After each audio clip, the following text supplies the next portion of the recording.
ആ പ്രിയപ്പെട്ട പെങ്ങൾ എഴുതുന്ന ഉസ്താദേ പുസ്തകം കൊണ്ടുവച്ചു.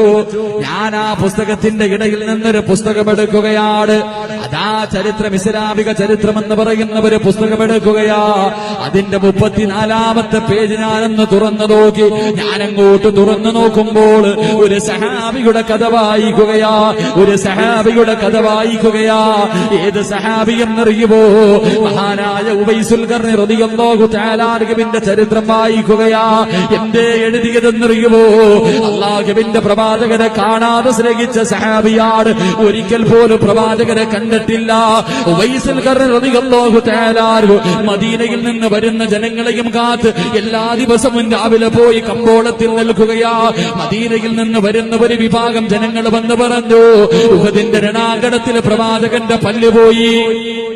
ഉവൈസുൽ ഖർനി റളിയല്ലാഹു തആല അൻഹയോട് പറയുകയാ, അല്ലാഹുവിന്റെ പ്രവാചകന്റെ പല്ല് പോയി.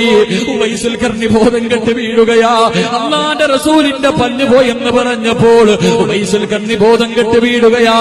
അവിടെ നിന്ന് ജനങ്ങൾ മുഴുവനും മടങ്ങിപ്പോയി. അതാ കുറച്ചു കഴിഞ്ഞ് ബോധമുണ്ടാകുമ്പോൾ ഉവൈസുൽ ഖർനി റളിയല്ലാഹു തആല അൻഹു അതാ ചിന്തിക്കുന്നു, അല്ലാഹുവിന്റെ റസൂലിന്റെ പല്ല് പോയല്ലോ. ഏത് പല്ലാ പോയതെന്നറിയില്ല. ഏത് പല്ലാ പോയതെന്നറിയില്ല. ഉടനെ താഴെ കിടന്ന ഒരു കല്ലെടുത്തിട്ട് തന്റെ വായിക്കകത്തുള്ള സർവ്വ പല്ലും ഇടിച്ചു പൊട്ടിക്കുകയാ. എന്നിട്ട് പറയുന്നു, എന്റെ പ്രവാചകന് പല്ലില്ലെങ്കിൽ എനിക്കും പല്ല് വേണ്ടെന്ന് പറഞ്ഞ് തന്റെ വായിക്കകത്തുള്ള സർവ്വ പല്ലുകളും കല്ലുകൊണ്ട് ഇടിച്ചു പൊട്ടിച്ചു കളഞ്ഞ ഉവൈസുൽ ഖർനി റളിയല്ലാഹു തആല അൻഹുവിന്റെ കഥയങ്ങോട്ട് വായിക്കുമ്പോൾ ആരാണ് പ്രവാചകനെന്നറിയാൻ ആഗ്രഹം തോന്നുകയാ. കോഴിക്കോട് റെയിൽവേ സ്റ്റേഷനിൽ വന്നിറങ്ങിയിട്ട് തന്റെ വീട്ടിൽ ഹോസ്പിറ്റൽ നിന്ന് മടങ്ങുന്ന വേളയിൽ ഏതോ ബുക്ക് സ്റ്റാളിൽ കയറിയിട്ട് പ്രവാചകന്റെ ജീവചരിത്രം വാങ്ങുകയാണ്. ആ പ്രിയപ്പെട്ട പെങ്ങളുണ്ടല്ലോ, അല്ലാഹുവിന്റെ റസൂലിന്റെ ജീവിത ചരിത്രം വായിക്കുകയാണ്. വീട്ടിൽ കൊണ്ടുപോയി പ്രവാചകരെ അങ്ങോട്ട് വായിച്ചു പഠിക്കുമ്പോൾ 7 പ്രാവശ്യത്തോളം ആ പുസ്തകം വായിക്കുകയാ. അല്ലാഹുവിന്റെ റസൂലിനോട് സ്നേഹം തോന്നുകയാണ്.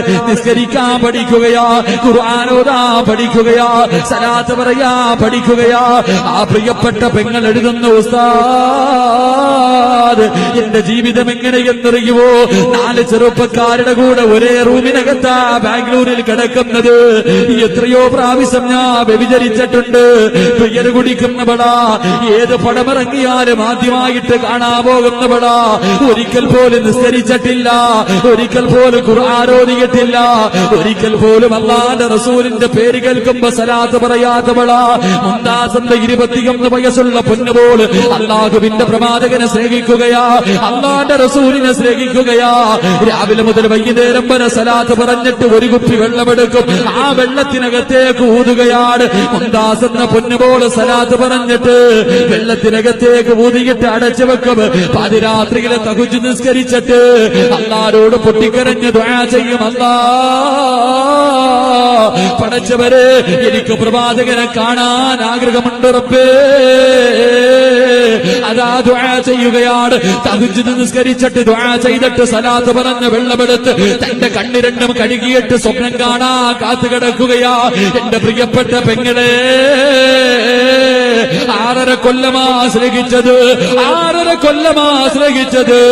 അല്ലാഹുവിന്റെ പ്രവാചകന് 6.5 കൊല്ലം സ്നേഹിച്ചിട്ട് ഒരു വെള്ളിയാഴ്ച രാവിലെ തഹജ്ജുദ് നിസ്കരിച്ചിട്ട് കിടക്കുമ്പോ തന്റെ കിടപ്പറയിലേക്ക് അല്ലാഹുവിന്റെ റസൂല് കടന്നു വന്നെന്ന് 21 വയസ്സുള്ള മുംതാസ് എന്ന ഡിഗ്രിക്ക് പഠിക്കുന്ന പൊന്നുപോലെ എഴുതുമ്പോ എന്റെ പ്രിയമുള്ളവരെ കണ്ണ് നിറഞ്ഞുപോയി.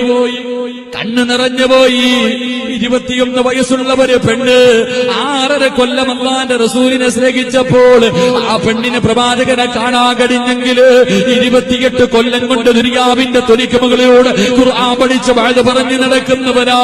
എനിക്കിന്ന് വരെ കാണാൻ കഴിഞ്ഞിട്ടില്ലല്ലോ. എനിക്കിന്ന് വരെ കാണാൻ കഴിഞ്ഞിട്ടില്ലല്ലോ. ഞാൻ പറയുന്നത് കള്ളമല്ലേ? ഞാൻ പറയുന്നത് കള്ളമല്ലേ? എന്റെ പ്രിയപ്പെട്ടവരെ, കേവലം 6.5 കൊല്ലം ഒരു പെണ്ണല്ലാഹുവിന്റെ റസൂലിനെ സ്നേഹിച്ചപ്പോ അള്ളാന്റെ റസൂലിനെ കാണാൻ കഴിഞ്ഞെങ്കില് നമ്മളെ കൊണ്ട് എന്ത് നേടിയുപ്പാ? താടി ധരിച്ചല്ലോ, മുടി നിറച്ചല്ലോ, തുടികളെല്ലാം ചെലുങ്ങിയല്ലോ, പ്രായം കുറെ ആയില്ലേ, എന്നിട്ടും എന്തേ ഉപ്പാ നിനക്ക് ഇന്ന് വരെ കാണാൻ കഴിയാത്തത്? എന്തേ നിന്നെ വിളിച്ച് നിന്റെ പ്രവാചകര് നിന്റെ വീടിനകത്തേക്ക് വിളിച്ചു കയറ്റാൻ കഴിയാത്തത്? എന്തുകൊണ്ടാണ് എന്റെ പ്രിയപ്പെട്ട പെങ്ങള്? എന്നെ പോലെയല്ല, നിസ്കരിക്കാതെ നോമ്പ് പിടിക്കാതെ ദിക്ർ പറയാതെ സൽക്കർമ്മം ചെയ്യാതെ അഹങ്കാരിയെ പോലെ മതിമറന്ന് ജീവിച്ചവര് പെണ്ണ് 6.5 കൊല്ലം അല്ലാഹുവിന്റെ റസൂലിനെ സ്നേഹിച്ചപ്പോൾ പ്രവാചകനെ കാണാൻ കഴിഞ്ഞെങ്കില് നമ്മള് കള്ളം പറയുന്നവരല്ലേ? നമ്മള് കള്ളം പറയുന്നവരല്ലേ? ഒന്ന് ചിന്തിക്കും മനുഷ്യ, ഒന്ന് ചിന്തിക്കും മനുഷ്യ. അല്ലാഹുവേ, മരിക്കുന്നതിന് മുമ്പ് ഒരു പ്രാവശ്യമെങ്കിലും നിന്റെ പ്രവാചകര് സ്വപ്നം കാണാൻ ഭാഗ്യം നൽകണേ അല്ലോ, ഭാഗ്യം നൽകണേ അല്ലോ. ഈ സദസ് അതിനൊരു സബബാക്കണേ റബ്ബേ. 6.5 കൊല്ലം ഒരിക്കൽ പോലും നിസ്കരിച്ചിട്ടില്ല, ഖുർആൻ ഓതിയിട്ടില്ല, ദിക്ർ പറഞ്ഞിട്ടില്ല. ആ പെണ്ണ് 6.5 കൊല്ലം സ്നേഹിച്ചപ്പോ നബിയെ കാണാൻ കഴിയും. ഞാൻ എന്റെ കാര്യം 28 കൊല്ലം കൊണ്ട് സ്നേഹിക്കാൻ എനിക്ക് ഇന്ന് വരെ കാണാൻ കഴിഞ്ഞിട്ടില്ല. അള്ളാഹു മരിക്കണതിന് മുമ്പ് ഒരു പ്രാവശ്യമെങ്കിലും കാണാൻ ഭാഗ്യം നൽകി അനുഗ്രഹിക്കുമാറാക്കും. ചിന്തിക്കും മനുഷ്യൻ, നമ്മളൊക്കെ എന്ത് മനുഷ്യന്മാർ, ആരെയെ ജീവിക്കും? എന്താ നമ്മുടെ ജീവിതത്തിൽ എന്താ അർത്ഥമാണ്? ഇത്ര കൊല്ലം കൊണ്ട് 50-60 വയസ്സായി ഉപ്പ, നിനക്ക് ഇന്ന് വരെ ഭാഗ്യം കിട്ടിയിട്ട് എന്തേ നിന്റെ കണ്ണൊന്നും അറിയാത്തത്? എപ്പോഴെങ്കിലും ഒന്ന് ഇരുന്നിട്ട് പടച്ചവനെ എന്റെ ജീവിതത്തിലെ അർത്ഥമില്ലല്ലോ, എനിക്ക് എന്റെ കാര്യം തന്നെ ഞാൻ ചിന്തിക്കാറുണ്ട്. ഇപ്പോഴും പറയുമ്പോ കണ്ണെന്നറിയും. അപ്പൊ എനിക്ക് ഭാഗ്യം നൽകി അനുഗ്രഹിക്കുമാറാകും. അള്ളാഹു മരിക്കണതിന് മുമ്പ് എപ്പോഴെങ്കിലും ഒന്ന് കാണാൻ ഭാഗ്യം നൽകി അനുഗ്രഹിക്കുമാറാകട്ടെ. എപ്പോഴും ദുആ ചെയ്യണ സഹോദരൻ. നമ്മുടെ ജീവിതത്തിൽ എന്ത് നേടി നമ്മുടെ കരടിന്റെ കഷ്ടത്തിനെ ഒന്ന് കാണാൻ കഴിഞ്ഞില്ലെങ്കിൽ നമ്മളൊക്കെ വേസ്റ്റ് ആയിപ്പോയി.